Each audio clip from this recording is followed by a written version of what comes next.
All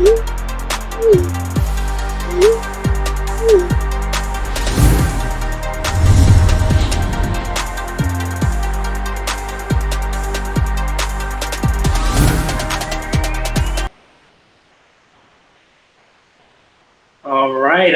Good afternoon to those of you on the East Coast. Good afternoon also to those of you on the West Coast. I'm your host, Brandon Troy, host and co-creator of Movers and Shakers Unlimited. Thanks so much for joining us from wherever you are watching from.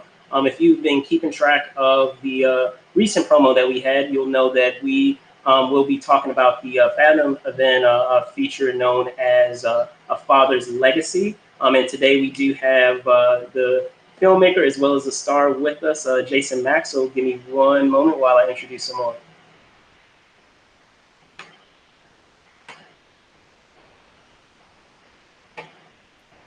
Jason, how's it going, man? It's good. How are you? I'm good. I'm good, man. So first and foremost, thanks for taking the time to, come on the show and talk, about this feature. First and foremost, how are you doing? With everything that's going on in the world, things seem to be calming down and getting, back to our normal routine, so to speak. But how are you doing? It's been a really, really wild year, I think, for everybody. And if you would have asked me a year ago, hey, is your movie going to be in like 700 theaters in a year? I'd have been like, no. If you had asked me any point along the way, is my movie going to be in like 700 theaters? I would have been like, probably not. So it's cool. I'm excited. I'm in Los Angeles, so it's things are starting to open up back here, and I'm excited to get back out there and get into the movie theaters. For sure, man. And just hopping into this film, I know that when it comes to this film, it strikes a very personal chord for you in terms of how it all came together. So can you speak further to that and the inspiration on a personal level? What this film meant for you. Yeah. So I was at the point in kind of my quote unquote career or what I wanted to pursue. And I knew it was time to do a feature as a director. And at about that time, my father passed away unexpectedly. And for me, that was very much a before and after moment. So it was like, I remember being there, and we were fortunate enough as a family to be able to say goodbye.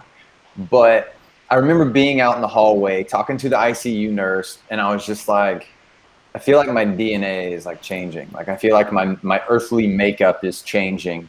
And it was a very much a before and after moment for me. And so after that, like one of my earthly guardians was gone. And I started exploring, why was that father-son relationship so important to me, so important as a whole. And a lot of those kind of thoughts and explorations ended up in this film, A Father's Legacy. And it truly is. People ask like, oh, is this a personal story? And it's like, it's kind of an understatement, because this movie is like my soul. It's literally my love letter to my late father. For sure. And can you speak further, in terms of kind of like dissecting, what fatherhood is all about? Because I feel like it touches on fatherhood not just on a literal level, obviously, but also, on a figurative level as well. Yeah, I mean, it's kind of like, what is, it kind of gets it in the title, right? Like a father's legacy, but like, not only what is a father to a son, but it's also, what are we leaving behind, right? So it's like the people that we have in our lives, how are we impacting them? And that's going to last long after we're gone. And so there's a line in the movie that the old man delivers, and it's like, sometimes like you just have to be there. And we try to do the perfect thing. We try to say the perfect thing. We try to do the perfect thing, or throw the perfect party, or wear the perfect outfit. And like at the end of the day, sometimes it's just like, you know what? I've just got to be there. We'll figure it out. I'm going to do it with love and with good intentions. And hopefully it's going to shake out well. And I think that's going to leave behind kind of that legacy, because it's not just about biological fathers, right? It's about Exactly. coaches, like mentors, whether it's in business or whatever field or passion that you're in. Teachers, yeah. You know what I mean? Whoever And so it's mentored like, you, yeah. yeah, and it's like, it's important to have that. And I mean, it's definitely important from the female side as well. I definitely have much more experience with the male side. And it's like, I have so many coaches and people who invested in me that I look up to, where it's like, like they've impacted my life significantly. And it's like, and that's part of the legacy that I want to leave behind as well, is I want to impact other people coming up that the way I was.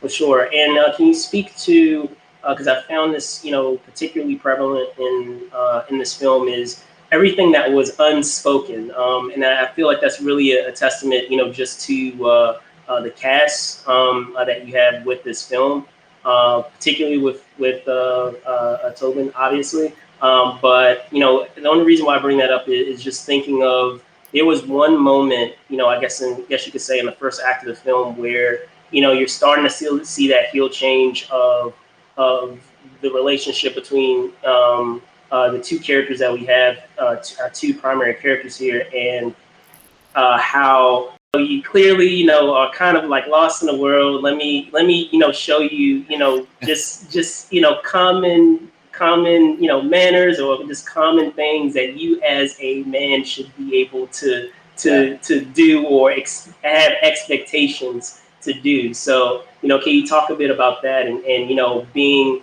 uh, having that luxury, because from what I understand, you wrote it as well. So having that luxury of having a lot of it being able to be expressed, with the talent that you had at your disposal, to be able to be expressed without really saying anything, because Yeah. it's not an easy feat to do.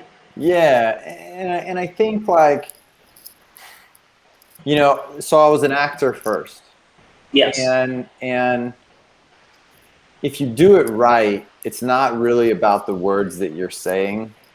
You can convey a lot in a look. And so and that's one of the challenges as a writer, is like, you don't want things to get lost, right? Like, sometimes you envision it very specifically when you're writing it, and you want the actors to like do it a very specific way, and you kind of have to like let go of that. But also, when you have someone like Tobin, who is a craftsman, and he is such a phenomenal actor, bringing so much life into this. And we were like, I mean, we were pretty much on the script. Like, there wasn't really much, ad lib or improv. Like, it was pretty spot on. And but he brings so much life to it that, there was a lot that we ended up leaving on the editing room floor, because it was just like redundant, because we got it in a look. Or, and it's like, the camera can see many, many things. We're not writing a novel here. Like, this is a moving picture. So, it's like, we wanted to be efficient with what we were conveying. And when you have a craftsman like Tobin, it's just like, you know in a look, he can just crush it. And I know what scene you're Which, talking about too, where he gives that look. I know exactly what scene. It's when the it's like, all spillway. right, let me show you the way, because you clearly Yeah. are, wet behind the ears. You're like a man Yes. child that really just not getting it, but Yeah. yeah. Yeah. Yeah. For sure. But with that being said, because I feel like this poster very much encompasses a lot of what we were talking about, with fatherhood figuratively as well as literally, and ripples. Can you talk further about that as well, and perhaps maybe in encapsulating this scene, maybe a lot of it was inspired for you, perhaps on a personal level, of those life lessons that perhaps were passed on to you, from father to son. Yeah. I mean, like, the big thing is, this character comes in, Nick, that I play, and he just there's some things that he hasn't dealt with, and he doesn't fully comprehend that, like, his actions do have consequences. Like, he's very immature in that way. And part of it's like, he blames it on his upbringing, and absence of a father. And so when he gets paired with this old man, And the old man's telling the story of, he's like, my father used to tell me. And right there's this passing of this wisdom. And it's just like guiding Nick straight and being like, listen, you can do whatever you want, but there's going to come a time when you're going to have to answer for what you've done.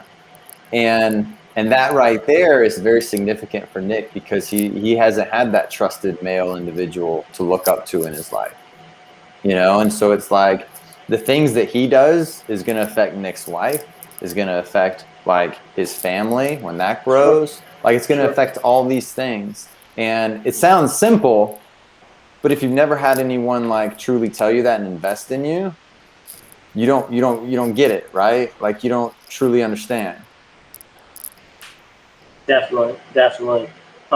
So with that being said, as I said, you have this film, being able to uh, uh, get in front of many eyes with Fathom events, and I'm sure that process is going to continue in terms of getting this film out to audiences.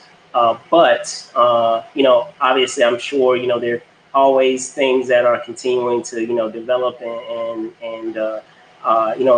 as an artist, whether you're an actor, Yeah. director, writer, what have you, that creative process is a constant, ongoing thing. So, are you able to touch on perhaps some projects that you are uh, still in the process of developing, or perhaps are polishing up as we speak? Yeah. I mean, ultimately, what's like for sure next? I don't know. Um, I'm reading scripts, seeing if there's something that stands out. Like I'm revisiting some scripts that I've written and kind of updating them a little bit, or looking at them with a fresh view, because every year that passes, we evolve as human beings. Like our perspective Sure. changes, and we learn and we grow. And so I'm looking at those, and I like the genre that interests me the most right now is probably horror, interestingly enough, because I think there's things you can do there that you can't really do in some other genres. And so that's been fun to kind of think about, like, do I have anything to say in that genre through that format? Do I want to say it? And kind of figuring out like what the story would be there. I did outline a whole horror, and then I realized it wasn't the one that I wanted to outline. So I've got an Gotcha. outline for a movie I think is good. It's just not like, it kind of got away from me. It's not the story I want to tell. So I've got to kind of go back to the drawing board and kind of reimagine it. Gotcha, gotcha. Well, Jason, I want to thank you, so much for coming on and talking about this film, Father's Legacy.